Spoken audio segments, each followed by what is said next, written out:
I remember the day my life changed like it was yesterday, a Tuesday.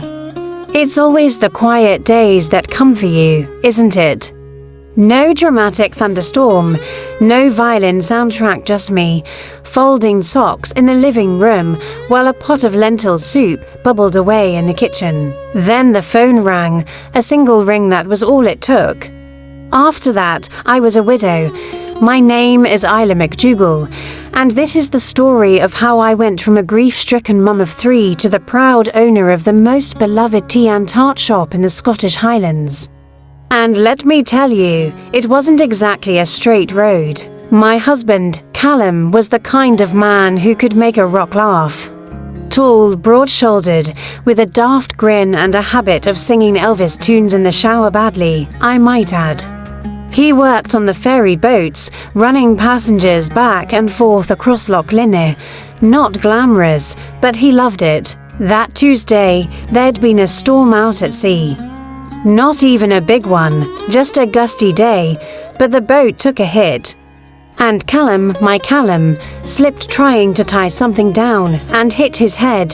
He was gone before he hit the water. The police were kind, as much as folk can be when they're giving you the worst news of your life. I remember nodding, saying right, okay, thanks very much, like they just told me my Tesco order was delayed. I didn't even cry at first. The shock's a cruel thing. It wraps you up in cotton wool and leaves you floating above your own life. It wasn't till I saw the kids that I broke. We've got 3. Jamie's the eldest, 12 going on 25. Quiet lad, thoughtful, always reading some enormous fantasy book with dragons and prophecies. He took the news like a wee soldier, nodded once, and went to his room. Didn't speak for 2 days, then there's Maisie. She's 8 and full of questions. Where did Daddy go? Is he in the sky? Can he see me if I eat his last biscuit? That one made me cry and laugh all at once. And then there's wee Finlay, just 3 years old. He doesn't understand what dead means. Kept asking when Daddy was coming back with sweeties. Every night I tucked them in, pretending like I knew what I was doing, but I was barely holding on. 1 week after the funeral, I opened the kitchen cupboard to find 3 tea bags, half a packet of rich teas, and a lonely tin of condensed milk. Right then I realized Callum may have left us love, but he hadn't left us much else. I needed money, fast. I'd never worked in an office, couldn't drive a lorry.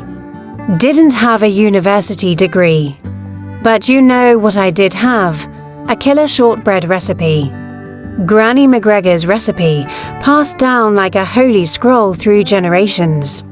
And I made it every Christmas, Easter, and whenever someone gave birth, died, or stubbed a toe. Folk loved it, and so the idea was born, a wee bite and brew. A mobility and shortbread cart. Bold, maybe mad, almost definitely, but it was all I had. I didn't have money for a fancy cart, so I went scavenging. Found an old wheelbarrow in the shed and convinced my neighbour, Rab, who owed me a favour after that incident with the runaway goose, to help convert it. Isla, he said, scratching his scraggly beard. This'll never work. Have a biscuit, I said. He ate it. Then he got out his tools. 3 days later, we had something that resembled a tea cart. It was wonky, smelled faintly of manure, and squeaked like a haunted mouse, but it was mine. The village green was quiet, with only a few pensioners power walking in neon jackets and a dog that looked like it ran the neighborhood watch. I parked my cart, put out my handmade sign, a wee bite and brew, tea that'll hug ye back, and waited. I stood there for 3 hours, not one soul stopped. I started talking to my own thermos, which I'd named Nigel. Then just as I was about to pack up, wee Mrs. MacLeish waddled over. You got shortbread, love, bye, best in the glen, she bought 4. Then told everyone at bingo. By the next day, I had a line. Soon enough, I became a fixture. Folks came not just for the tea and tart, but for a natter. I heard everything: who'd fallen out with whom, who'd been seen in the pub with someone else's cousin, who was secretly growing cannabis behind the compost beans. There was Big Sandra, who came every Wednesday after yoga and ordered 3 scones and a Diet Coke, said it was about balance. There was Jugi, the ex-boatman who flirted with me outrageously every Friday. "You ever think about marrying again, Isla?" He'd say, winking with his one good eye. I told him maybe if he brought flowers and stopped smelling like fish bait. And there was Agnes, who claimed she used to date Sean Connery, though no one could confirm it. Just as things were picking up, the council got involved. Turns out, you need a license to sell hot drinks out of a wheelbarrow. Who knew I was slapped with a fine I couldn't afford? They told me I had 2 weeks to shut it down unless I got the proper papers, insurance, inspections, blah blah blah.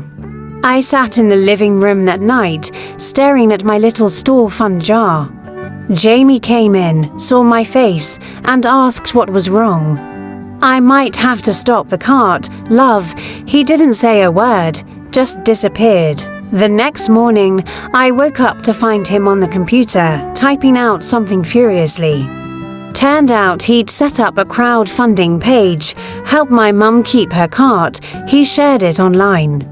The local paper caught wind, then the national one. Suddenly, folk were sending donations from all over Scotland. "Your story warmed our hearts," one lady wrote, "and the shortbread looks divine." With the donations, I got a proper cart built.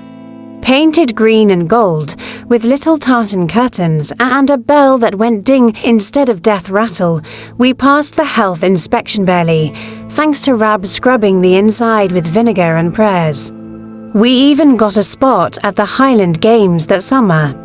Maisie helped me bake, Jamie kept the books, and Finlay handled customer smiles, which basically meant waving and sticking his tongue out. There were still hard days I missed Callum so much I thought my chest would cave in. But the cart gave me purpose. The kids laughed more, the house felt lighter. I still talked to Nigel the thermos, he'd been there from day one, after all. One evening, as the sun dipped behind the hills, I sat outside with a cup of tea and watched the kids chase each other round the garden. Callum might have been gone, but we were still here. Still living, still laughing. That was something, wasn't it? A year to the day after that phone call, we held a small ceremony by the loch. Jamie read a poem, Maisie tied a ribbon to a tree. Finlay gave a rock to the water for Daddy to keep, and me? I poured a cup of tea into the loch and whispered, "Cheers, love, we'd made it." One biscuit, one cup, and one day at a time. And it all started with a cupboard, a memory, and a wee bit of courage. From a kettle and a bit of courage, Isla brewed not just tea, but a whole new life for her children. And her community, in the quiet corners of grief, sometimes all we need is a reason to rise, one cup at a time. Thanks for watching. If you love heartfelt stories that stir your soul and spark your imagination, don't forget to like, share, and subscribe.